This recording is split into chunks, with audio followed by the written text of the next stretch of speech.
హర her Mahadev Shambho Shankara ఓం నమ శివాయ. Hi అండి, నేను మీ కాశీ గణేష్. ప్రజెంట్ వచ్చేసి ధూమావతి టెంపుల్కి వచ్చాను మంగళవారం కాబట్టి. చాలామంది ఏంటనంటే టెంపుల్కి వచ్చి ఏం కోరుకుంటారనంటే, భగవంతుడా నేను నుండు నూరేళ్ళు బతికేటట్టు ఆశీర్వదించు అని చెప్పేసి అని ఎవరైనా కోరుకుంటారు. అందరూ కూడా వచ్చి కూడా అదే అడుగుతారు, ఆరోగ్యంతో నుండు నూరేళ్ళు బతకాలి అని చెప్పేసి అని కోరుకుంటుంటారు. అయితే ఇప్పుడు నేను చెప్పే స్టోరీ ఏందనంటే, ఇది కొంతమందికి అంకితం ఇవ్వడం కోసము, ఆ తర్వాత ఒక రియల్ స్టోరీ అనమాట. అంటే కోదాడులో ఒక వ్యక్తి చనిపోయాడు. ఆ స్టోరీ గురించి ఇప్పుడు మీకు చెప్పడం జరుగుతుంది అనమాట. అయితే స్టోరీ ఏంటంటే చిన్న పిట్ట కథ. ఫస్ట్ ఆఫ్ ఆల్ ఏంటంటే, మీ జనాలలో లోపలికి ఈ విషయాలు అనేది కొంచెం చొచ్చుకపోతుందేమో, కొంతమంది అర్థం చేసుకుంటారేమో అని చెప్పేసి అని ఈ వీడియో మీరు కొంచెం కూడా మీరు స్కిప్ చేయకుండా మొత్తం చూడండి. కరెక్ట్గా మొత్తం చూస్తేనే మీకు అసలు ఈ సారాంశం అంటే ఏంటి, ఎందుకు చెప్తున్నాడు గణేష్ అనేది మీకు అర్థమవుతుంది అనమాట. అయితే వెంకటేశ్వర స్వామి పుట్టినరోజు, వెంకటేశ్వర పుట్టినరోజు అందరూ దేవాతి దేవతలు మొత్తం వెంకటేశ్వర స్వామికి ఇంటికి వెళ్తున్నారట. అలా వెళ్తున్న సందర్భంలో యమధర్మరాజు కరెక్ట్ గడప దగ్గరికి రాగానే పక్కన ఒక పిట్టను చూశాడట. ఏది చిన్న పిట్ట. ఆ పిట్టను చూసి యమధర్మరాజుకి ఎందుకో కిలుక్కుని నవ్వొచ్చిందంట. అంటే నవ్వాడు, దానికి వెళ్ళి చూసి ఇలా నవ్వుకుంటూ వెంకటేశ్వర స్వామి ఇంట్లోకి వెళ్ళాడట. ఆ తర్వాత వెనకంగా అప్పుడే బయట నుంచి వస్తున్న వెంకటేశ్వర స్వామి గరుడ మహారాజు భుజం మీద కూర్చొని వచ్చి అక్కడ బయట దిగి వెంకటేశ్వర స్వామి అలాగా లోపలికి వెళ్ళాడట. అప్పుడు ఈ యొక్క గరుడ మహారాజుతోని ఈ పిట్ట అంటుందంట, నన్ను యమధర్మరాజు లోపలి పోయేటప్పుడు చూసి కిలుక్కు అని నవ్విండు, నాకు ఎందుకో డౌట్ వస్తుంది. నాకు తెలిసి ఇప్పుడు నా ప్రాణం పోయేటట్టే ఉంది, నాకు అర్థమైంది. యమధర్మరాజు లాంటి వాడు నా ముఖం చూసి నవ్వాడని అంటే కంపల్సరిగా నాకు ఏదో ముడుకుందని అర్థమైపోయింది అని అంటే, నువ్వు భలేగున్నావు, నేను కాపాడతా అని చెప్పేసి అని ఈ యొక్క గరుడ మహారాజు సప్త సముద్రాలు దాటించి ఒక దీవిలో ఒక చెట్టు మీద వదిలిపెట్టి రావడం జరిగిందనమాట. వచ్చిన తర్వాత మళ్ళీ రిటర్న్ వచ్చేసి ఈ యొక్క గరుడ మహారాజు ఇక్కడ కూర్చున్నాడట గలం ముందర. అప్పుడు మళ్ళీ యమధర్మరాజు పుట్టినరోజు ఫంక్షన్ అయిపోయింది, చిన్నగా బయటకు వచ్చేసాడు. బయటికి రాగానే యమధర్మరాజుని పట్టుకొని, అయ్యా మీరు ఇక్కడి నుంచి లోపలికి వెళ్ళేటప్పుడు ఆ పిట్ట వంక చూసి మీరు ఒక్కసారి నవ్వారట, అది ఎందుకు నాకు చెప్పరా అని అంటే, బ్రహ్మదేవుడు మహా గొప్పోడయ్యా, ఆ పిట్టకి సప్త సముద్రాల వెనకాల ఒక చెట్టు మీద దాని ప్రాణాన్ని రాశాడు. కానీ ఈ చిన్న పిట్ట సప్త సముద్రాలు దాటి ఎలా వెళ్తుందని చెప్పేసి అని ఆ పిట్ట ముఖం చూడగానే నాకు నవ్వు వచ్చింది అని చెప్పడం జరిగింది. అని అంటే మరణం అనేది ఎక్కడ రాసి పెట్టి ఉంటే అది కంపల్సరిగా బ్రహ్మదేవుడు రాసిన రాత, అది ఎవరు చెరపలేడండి. అలాగే ఇంకొక చిన్న కథ ఉంది. ఇది ఓన్లీ ఇప్పుడు నేను చెప్పింది చిన్నపిల్లలకి ఈ కథ, ఇప్పుడు నేను చెప్పేది పెద్దవాళ్ళకి అనమాట. అయితే ఒక స్టోరీలో ఏందనంటే, అలాగా నడుచుకుంటూ వస్తున్నాడట. వస్తుంటే అక్కడి నుంచి ఒక అఘోరి ఇలా నడుచుకుంటూ వస్తున్నాడు. ఎందుకో ఇప్పుడు చూడగానే చెప్పాలనిపించిందట. అంటే కొంతమంది క్యాజువల్గా అఘోరాలు ఏదైనా చెప్పాలన్నా ఆశీర్వదించాలన్నా మనం అడిగితే ఇవ్వరండి, వాళ్ళు డైరెక్ట్గా వాళ్ళ ఆశీర్వాదం వాళ్ళు ఇస్తారనమాట.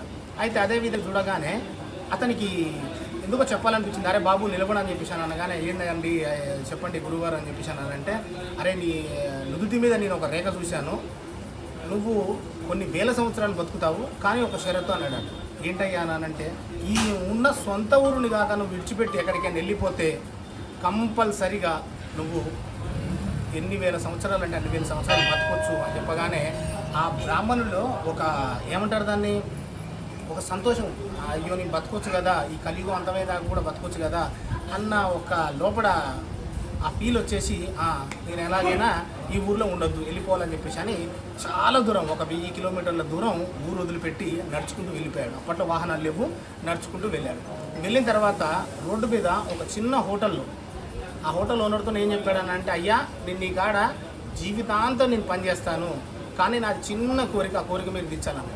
ఏంటండి అని అంటే, మీరు నా 2 కాళ్ళు మీరు తీసేయాలి, నేను పని చేస్తాను, నాకు ముక్కడు బోయి పెడితే చాలు, నాకు ఎటువంటి ఏమంటారు దాన్ని జీతపత్యాలు కానీ నాకు ఎటువంటి ఇదేదొద్దు, 3 పూటల భోజనం పెట్టండి, మీ దగ్గరే పని చేస్తానన్నంటే ఆ ఓనర్ ఏం చేశాడు, ఎట్లాగో వీడు పడి ఉంటాడు కదా అని చెప్పేసి అని ఈ 2 కాళ్ళు తీపిచ్చేసి అక్కడ కూర్చోబెట్టాడు. ఆ 2 కాళ్ళు ఎందుకు తీసాడు అని అంటే, నైట్ పూట పుసుక్కుని ఎవరైనా ఇంట్లో కల్లో వచ్చినా బజారులో మన ఫ్రెండ్స్ ఎవరైనా గుర్తుకొచ్చినా కూడా మళ్ళీ నడుచుకుంటూ వెళ్తానేమో అన్న ఒక భయంతో ఆ 2 కాళ్ళు తీపించుకొని అక్కడే తిష్టేసుకొని అక్కడే కూర్చుంటాడు. అతనికి కరెక్ట్గా 26 సంవత్సరాలు రానే వచ్చాయి, అంటే సావు దగ్గరికి వచ్చింది. కాబట్టి అదే టైంలో దరిద్ర దేవత అంటారు. అతని దగ్గరికి మారువేషంలో మంచి అందగట్టెలాగా తయారైపోయి ఆ హోటల్కి వెళ్ళి ఆ హోటల్లోనే పనిలో కుదిరింది. పనిలో కుదిరిన తర్వాత వీళ్ళిద్దరు ఎదురు కూర్చొని పప్పు కూడా రుబ్బుకుంటా అన్నదట, ఏమని, అయ్యా చూస్తే ఎంత ముద్దుగున్నావయ్యా నువ్వు, అసలు మారాదు లెక్కున్నావు, ఆ ముఖంలో కళ చూడు, ఆ తేజస్సు చూడు, ఎంత మంచుకున్నావు నువ్వు, ఒక పని చేస్తావు ఇంటవా అయ్యా నువ్వు, నాకు దగ్గర ఒక 10 ఎకరాలు 15 ఎకరాలు పొలం ఉంది, నువ్వు ఏం చేయాల్సిన అవసరం లేదు, వచ్చి అక్కడ నువ్వు కూర్చున్నా చాలు, పని చేయించినా చాలు, నేను పెళ్లి చేసుకుంటా, మంచిగా నాకన్నే ఉంచుకుంటా అని చెప్పగానే అతనిలో ఒక ఫీల్ వచ్చేసింది అనమాట. అయ్యో నన్ను పెళ్లి చేసుకుంటా అంటుంది, మంచిగా దొరబాబు లెక్క చూసుకుంటా అంటుంది, కడుపు నిండా భోజనం పెడతా అంటుంది, ఇంకేం కావాలి అని చెప్పేసి అని, సరే నేను వస్తా కదా, మరి నా కాళ్ళు లేవు కదా అంటే, ఎందుకయ్యా నీ కాళ్ళు లేకపోతే నేను లేనా, ఎత్తుకొని పోతా అని చెప్పేసి అని ఈ యొక్క దరిద్రమ్మోరు అతన్ని లేపుకొని అలా తీసుకెళ్ళింది అనమాట. అయితే మ్యాటర్లో ఏంటంటే ఫస్ట్ ఎవరైతే ఆ యొక్క అఘోరి ఒక మాట చెప్తారనమాట వెళ్ళేటప్పుడు, అరే బాబు ఈ ఊరిలో ఉంటే నీకు సావు వస్తుందని చెప్పినా కదా, ఆ సావు ఎక్కడ ఉందనంటే నీకు కరెక్ట్గా ఈ తూర్పు భాగంలో ఉన్న మర్రి చెట్టుకి పడమర దిక్కున్న కొమ్మకు మాత్రమే నీకు ఉరి పడుతుంది, మిగతాకి ఎక్కడ వేసినా కూడా నీకు నీ సావు అనేది లేదు అని చెప్తాడనమాట. అప్పుడు సరే అని చెప్పేసి అని ఇతను వెళ్ళడం జరిగింది. ఈమె ఏం చేస్తుంది, కరెక్ట్గా ఆ దేవత ఎత్తుకొని నడుచుకుంటూ రాత్రి అయ్యే వరకల్లా ఎక్కడైతే అతని ప్రాణం పోతుందో కరెక్ట్గా ఆ చెట్టు కిందికి వచ్చి అక్కడే పండబెడుతుంది. ఆ పండబెట్టిన సందర్భంలో ఇతను అంటాడు, ఆకలి అవుతుంది నాకు అంటాడు. ఆకలి అవుతుందని అంటే ఈ దరిద్ర దేవత ఏం చేస్తుందంటే ఆ రాజ్యాన్ని పాలించే రాజు యొక్క గొర్రెపోతును తీసుకొని వచ్చి నైట్ పూట కోసి మంచిగా ఇతనికి వడ్డిస్తుంది, తింటాడు, పనుకుంటారు ఇద్దరు మంచి ప్రశాంతంగా. పొద్దున లేచి చూసేకల్లా ఈ యొక్క రాజు గొర్రెపోతు కనిపించట్లేదు. అరే నాకు గొర్రెపోతు కనిపిస్తలేదని చెప్పేసి అని పెద్ద కోటలు పైకి ఎక్కి చూస్తే ఆ తూర్పులోకి ఏదో పొగొస్తుంది అక్కడ ఉన్నట్టుందని చెప్పేసి అని బట్టలు వచ్చేకల్లా వీళ్ళు ప్రశాంతంగా గొర్రెపోతును తినేసి ప్రశాంతంగా పడుకుంటారు. పడుకోగానే రాజు వచ్చి అక్కడ నిలబడి వాళ్ళని పట్టుకోండి అనగానే ఈ యొక్క దరిద్ర దేవత టక్కుని వెళ్ళిపోయి వెనక సైడ్ చెట్టు బ్యాక్ సైడ్ వెళ్ళిపోయి అక్కడ మాయమైపోతుంది. ఎవరు తిన్నారా బాబు అని చెప్పేసి అని అంటే, తిన్నది నేనేనయ్యా కానీ తెచ్చింది నేను కాదు, నా భార్య అంటాడు. అనగానే ఏది నీ భార్య అని అంటే చూపించలేకపోతాడు. వీనికి ఇదే చెట్టుకి ఉరి తీయండి అనగానే ఒకసారి పైకి ఇలా చూస్తాడు. ఇలా చూడగానే అతనికి మొత్తం సీన్ మొత్తం ఇలా రొటీన్ అవుతుంది అనమాట. ఎక్కడికైతే రావద్దు అనుకున్నాడో కరెక్ట్గా అదే ప్లేస్కి అక్కడికి రావడం జరిగింది. ఇందులో కూడా చూడండి, చాలామందికి సావు దగ్గరకు వచ్చినప్పుడు సావు తెలివి అంటారు, అది చాలామందికి వస్తుందంట, మీరు గమనించండి. ఇతనికి కూడా ఏమనుకున్నాడంటే, నాకు అతను అఘోరి చెప్పిన విధంగా నాకు ఈ కొమ్మకు ఊరి పడుతుంది కదా, ఆ కొమ్మకు ఊరే అని చెప్తాను, ఒకసారి ప్రయత్నం చేద్దామని చెప్పేసి అని రాజుగారితో ఇలా అన్నాడట. ఏమని, అయ్యా రాజుగారు ఇది మా ఊరే, సొంత ఊరే, నేను కొన్ని సంవత్సరాల కింద నేను ఇక్కడి నుంచి బయటకు వెళ్ళడం జరిగింది. నేను చిన్నప్పటి నుంచి ఆ కొమ్మకి నేను ఉయ్యాలు ఊగేవాడిని, నాకు తెలుసు మీరు ఎట్లా గురిదీస్తారో ఇవాళ నాకు కంప్లీట్ అయిపోయింది, నాది నాకు అర్థమైపోయింది. కానీ చిన్నప్పటి నుంచి ఈ కొమ్మకి నేను ఉయ్యాలు ఊగిన కాబట్టి నన్ను అదే కొమ్మకు ఉరిదీయండి అని అంటే, సర్లే చనిపోయే ముందు వీడు కోరి కొడుతున్నాడు తీయండి అని చెప్పేసి అని ఆ కొమ్మకి ఊరేయడం జరిగిందనమాట.